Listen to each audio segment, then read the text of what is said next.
बिस्मिल्लाहिर्रहमानिर्रहीम। अस्सलाम वालेकुम। मैं हूं मदीहा सुल्तान और आज मैं आपके साथ ज़बरदस्त खीर की रेसिपी शेयर करूंगी। पेशावर के बाजार किस्सा ख्वानी की ये मशहूर खीर की रेसिपी है। इस खीर में ना ही हम खोया इस्तेमाल करेंगे, ना ही क्रीम और ना ही कोई मिल्क पाउडर का इस्तेमाल करेंगे। फिर भी इसका फ्लेवर इतना ही ज़बरदस्त होता है कि जैसे इसमें हमने खोया इस्तेमाल किया हो। कम बजट में और कम पैसों से हम बहुत ही मज़ेदार और लजीज खीर घर पे बना के तैयार कर सकते हैं। इस खीर को पकने में ज़्यादा टाइम भी नहीं लगता। एक बार आप भी इस रेसिपी को ज़रूर ट्राई कीजिएगा। आप इसी रेसिपी से खीर बनाना पसंद करेंगे।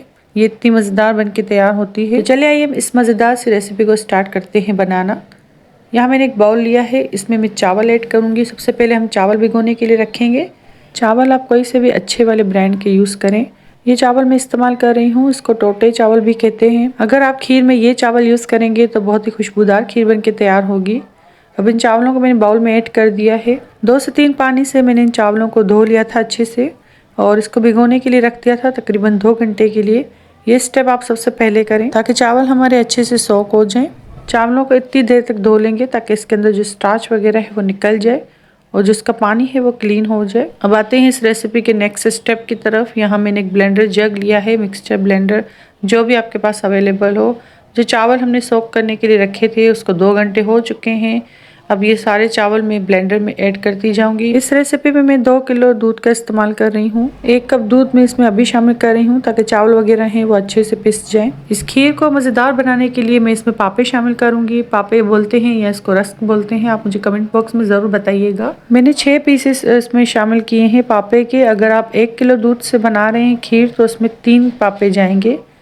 चाहें तो आप ब्रेड भी इसमें यूज़ कर सकते हैं, जो स्लाइस की ब्रेड होती है वो भी आप इसमें शामिल कर सकते हैं। अब मैंने तोड़कर ब्लेंडर जग में ऐड करती जाऊंगी और अच्छा सा थिक सा इसका बैटर बना के तैयार कर लेंगे। यहाँ मैंने जो 2 किलो दूध लिया था उसमें से 1 कप निकाल लिया था। बाकी जो दूध था उसको मैंने मीडियम लो फ्लेम पर गर्म होने के लिए रख दिया है। जब दूध हमारा हल्का सा गर्म हो जाएगा तो ये जो थिक बैटर हमने बना के रखा था चावलों का और जो रस्क का, तो वो मैं इसमें शामिल करती जाऊंगी। थोड़ा थोड़ा करके ऐड करते जाएंगे और चम्मच की मदद से मिक्स करते जाएंगे। इस बात का ख्याल रखें कि दूध हमारा हल्का गर्म हो और आंच हमारी मीडियम लो हो।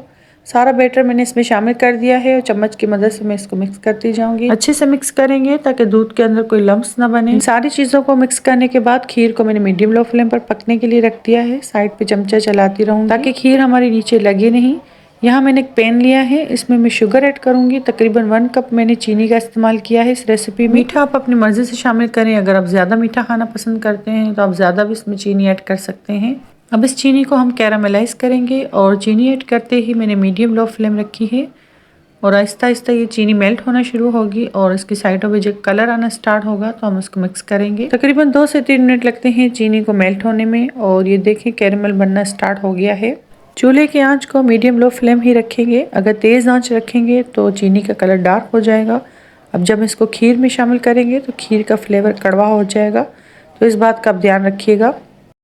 चीनी यहाँ अच्छे से डिज़ोल्व हो चुकी है। अब मैं इसमें थोड़ा सा पानी शामिल करूँगी। पानी यहाँ मैंने इसलिए शामिल किया है, जो इस चीनी से मैंने कैरामल बना के तैयार किया है उसको थोड़ा लिक्विडी फॉर्म में ले आए ताकि जब हम उसको खीर में शामिल करें तो हमारी खीर फटे नहीं। जब पानी शामिल करेंगे तो चीनी में क्रिस्टल बनेंगे। आहिस्ता आहिस्ता जब हम चमचा चलाते रहेंगे तो ये क्रिस्टल भी डिज़ोल्व हो जाएंगे और लिक्विडी फॉर्म में ये कैरामल बन के तैयार होगा। तो आप इसमें चमचा चलाते रहें और आंच को मीडियम लो ही रखें। ये मज़ेदार सा कैरामल हमारा तैयार है खीर में ऐड करने के लिए। ये रेसिपी बहुत ही जल्दी बनके तैयार होती है। तकरीबन 40 से 45 मिनट लगते हैं इस खीर को पकने में। बहुत ही आसान रेसिपी मैंने आपसे शेयर की है। बहुत ही कम इंग्रेडिएंट से मैंने खीर को बना के तैयार किया है। एक बार बनाएंगे तो आपके घर वाले आपके फ़ैन हो जाएंगे। जब आप दूध बॉयल करने के लिए रखें तो इसमें इलायची पाउडर भी शामिल कर सकते हैं। मुझे इसका फ्लेवर पसंद नहीं इसलिए मैंने इलायची पाउडर शामिल नहीं किया।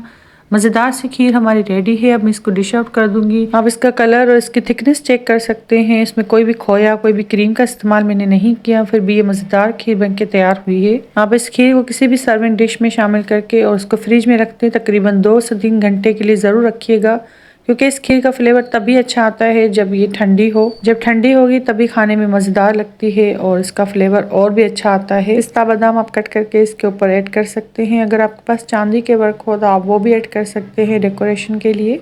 एक बार मेरे कहने पर इस रेसिपी को ज़रूर ट्राई कीजिएगा और मुझे अपना फीडबैक दीजिएगा कमेंट बॉक्स में कि ये रेसिपी आपको कैसी लगी। कम वक्त में और कम पैसों में आप ये रेसिपी बनाएं, अपनी फैमिली के साथ एंजॉय करें। बजट फ्रेंडली ये रेसिपी है। आप जब ये रेसिपी ट्राई करेंगे तो मुझे दुआएं देंगे। बिल्कुल बाजार जैसा फ्लेवर होता है इस खीर का।